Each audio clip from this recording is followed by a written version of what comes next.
Good evening from New York. I'm Chris Hayes. 60 Minutes had all weekend to prepare for its big apology and clarification, and most importantly, explanation of how it put a dodgy eyewitness on the air with a now discredited story about the attacks on Americans in Benghazi, Libya. But when viewers tuned in last night, they did get an apology, but that was about it.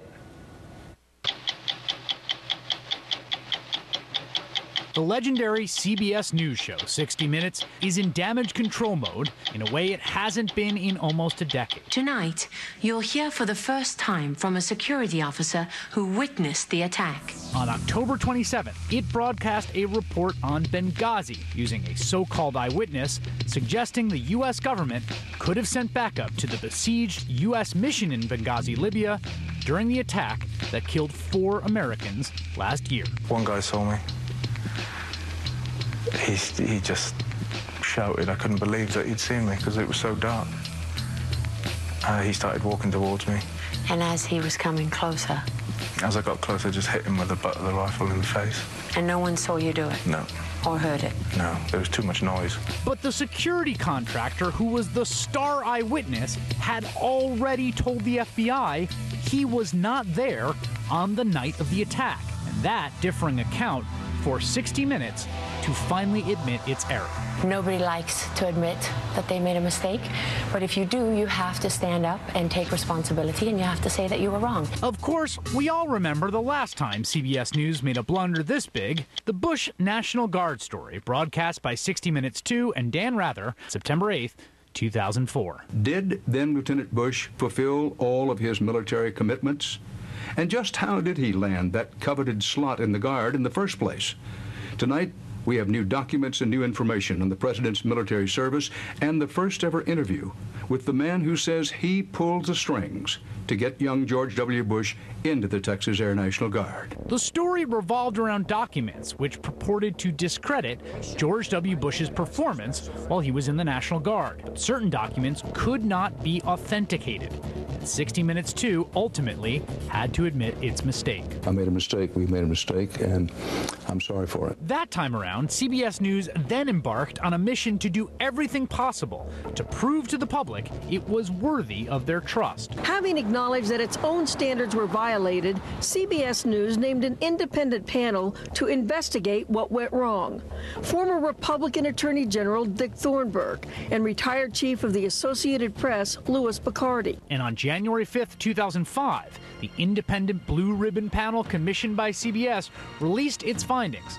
They were highly critical of the news organization. A major shakeup at CBS. The panel found the report on 60 Minutes 2 to be full of errors. Taking the heat, Mary Mapes, Rather's producer, whose reputation was considered so solid, the panel found few had questioned her reporting. She was fired. 3 of her superiors were asked to resign. As for Dan Rather, he stepped down as anchor of the CBS Evening News in March of the same year, in a move widely believed to have been hastened by the controversy. To my fellow journalists in places where reporting the truth means risking all. And to each of you, courage. Given the obvious similarities with this Benghazi story, many were expecting a similar level of self-examination and explanation. Instead, we got this. We realized we had been misled, and it was a mistake to include him in our report. For that, we are very sorry. The most important thing to every person at 60 Minutes is the truth. And the truth is, we made a mistake. 85 seconds of the broadcast devoted to their mistake. There are still a lot of questions about how this happened. Most importantly, how Lara Logan, in a year of working on the story, never apparently discovered the discrepancy in the security contractor's account, and why CBS News doesn't think we deserve an answer to how that happened. Joining me now is David Brock, the founder of Media Matters for America. His newly released ebook is called The Benghazi Hoax. David, what was your reaction to the apology that they issued on 60 Minutes on Sunday night? Well, you know, about 10 days ago now, I asked for a retraction of the story, but also an independent review. And I felt more strongly about that over the next week because of how they reacted. They stonewalled, they covered up during that period when they knew there was a problem. Laura Logan attacked her critics as partisans, as if a liberal organization can't have the facts, when we did and they didn't. So last night, I mean, I thought the broadcast was called 60 Minutes, not 60 seconds. And these are folks who rightly demand accountability of others. I think they should practice what they preach. And so it was not nearly satisfying. Now, my own view on this is now 60 Minutes and CBS's problem. It's a problem for their brand. And they're going to make the decision they're going to make. Mission accomplished, as far as I'm concerned, is the story is now shown to the public to be completely wrong. And I think the longer-term effect is to reverse the dynamic under which the mainstream media is sometimes a conduit of the lies the Republicans are feeding them, more skepticism. And you know, in my book, we talk a lot about Fox, but you know, the truth is CBS's coverage of Benghazi has been troubling, aside from this, for a year. So, what is the parallel here? I keep thinking about the Clintons and Whitewater. I think about something that is identified as a scandal, and then the reasons for it being a scandal keep changing or keep being reverse engineered around the conclusion it's a scandal. Yes, that's and right. Benghazi, we've gone through 7 or 8 iterations of what the scandal is. Obviously, it's a horrible, horrible tragedy that happened, an outrageous, awful thing that happened. 4 Americans are killed. But as for what the malfeasance is or what the cover-up is, that has changed now 7 or 8 times, about the intelligence, about whether it was a protest. Right. Do you see, I guess my question to you, as someone who's close to the world of the Clintons and has covered the sort of attacks on the Clintons through the years, do you see this as a kind of Whitewater 2.0? Well, sure. I think Benghazi is Whitewater. And so in writing this book, one of the things that I felt was a sense of deja vu all over again. You know, I was very involved in covering Clinton scandals and then uncovering them and exposing the vast right-wing conspiracy. And, you know, you had right-wing lawyers coaching so-called whistleblower witnesses, and then they... feeding them to media. That's right. And then they testify, and they don't testify to what the lawyers are telling the press. So there's a lot of aspect to this, just phony stuff. You know, the smoking gun Darrell Issa produced a cable showing that Secretary Clinton lied under oath when she said she had no knowledge of the request for security. And it ends up that the Washington Post shows that the cable was auto-penned and she had no knowledge of it. So sure. I want to bring in Stephen Reiner, former producer for 60 Minutes, CBS, now director of broadcast and digital journalism at Stony Brook University.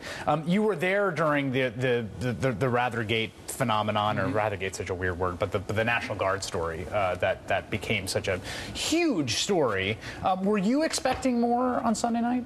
I was expecting more in the way of clarification and more in the way of transparency. I don't see a tremendous number of parallels between the Rather story several years ago and this story. This is, in a way, much more straightforward in my estimation. Right. And it is... the Rather story was really a mystery. It was like, who the heck made these documents and how did they get out there? And But one of the things about the Rather story that wasn't a mystery was who the guiding force was behind the Rather story, and that was the producer, Mary Mapes, who brought the story to 60 Minutes, and really was the driving force. In this particular case, we don't know who the driving force behind the story was. Who really wanted to get this on the air? Was it the correspondent? Was it the executive producer? Was it the booking department? Was it Simon & Schuster particularly? So that's why accountability becomes a little bit murkier. So here's where I think the parallel is in terms of the Rather story, the National Guard story that we talked about at the top of the program. And it is that were the shoe on the other foot, this would be a huge story. Right? If this were some liberal, pet liberal issue that was then debunked by a witness who had essentially lied or appears to have lied or at least told the FBI something else, I remember in the midst of that storm, that was like the biggest story out there. And the ability of the right-wing echo machine to turn it into the biggest story in the world. And again, like, it was in the midst of a campaign. It was you're talking about the president's service record. Obviously, these are intense things. But I still think that what we're seeing in some ways in the fallout of this is the asymmetry of the pressure on the right and the left around issues like this. Yeah, I think that's absolutely right. So not only did the Times speculated this morning that one of the issues here was the right was much louder louder in the Rather case. He was kind of a piñata for the right. The network was scared of the right. I think economically they were scared of a right-wing boycott of the show. So what's different here is, you know, it's little old media matters and journalism professors who are. Well, okay, let's not whip out the smallest violin in the world. It's also the White House and the State Department and some of the most powerful people in the world, right? Sure, but I mean, but the Republican Party was out there attacking Dan Rather. I don't see the Democratic Party doing that. Here, I want to play this clip from Lara Logan that's now getting a lot of play. And let me just say, I have no opinions one way or the other about Lara Logan's body of work, and don't feel like I'm here to, you know, go after Lara Logan. I just simply don't know. I know this story. I know some of her other work. This is a speech she gave to the Better Government Association in Chicago last year. Take a listen. There's a big song and dance about whether this was a terrorist attack or a protest, and you just want to scream, for God's sake. Are you kidding me? The last time we were attacked like this was the USS Cole, which was a prelude to the 1998 embassy bombings, which was a prelude to 9/11. And you're sending in FBI to investigate. I hope to God that you're sending in your best clandestine warriors who are going to exact revenge and let the world know that the United States will not be attacked on its own soil. Now, here's my issue with this, and I'd love to get, as a journalism professor and as a former 60 Minutes producer, your response. I have no issue with Lara Logan having strong feelings about what happened in Benghazi. I have strong feelings about everything I cover every night. But everyone knows what my strong feelings are. When they come here and look into this television set and I talk to them, they know where I'm coming from. And say whatever you want about the sentiment, I hope to God you're sending in your best clandestine warriors who will go exact revenge and let the world know the United States will be attacked on its own soil. Whatever you want to say about that sentiment, that is not an unbiased sentiment, right? That is a strong point of view on what happened and what the response should be. And what bothers me is the projection of neutrality that is necessary for 60 Minutes to exist when this is the background context. Well, this is precisely the point that Bill Keller and Glenn Greenwald were bouncing back and forth when they did their dialogue in the Times. Bill Keller, former editor of the New York Times, Glenn Greenwald, of course, appeared on this program. Exactly.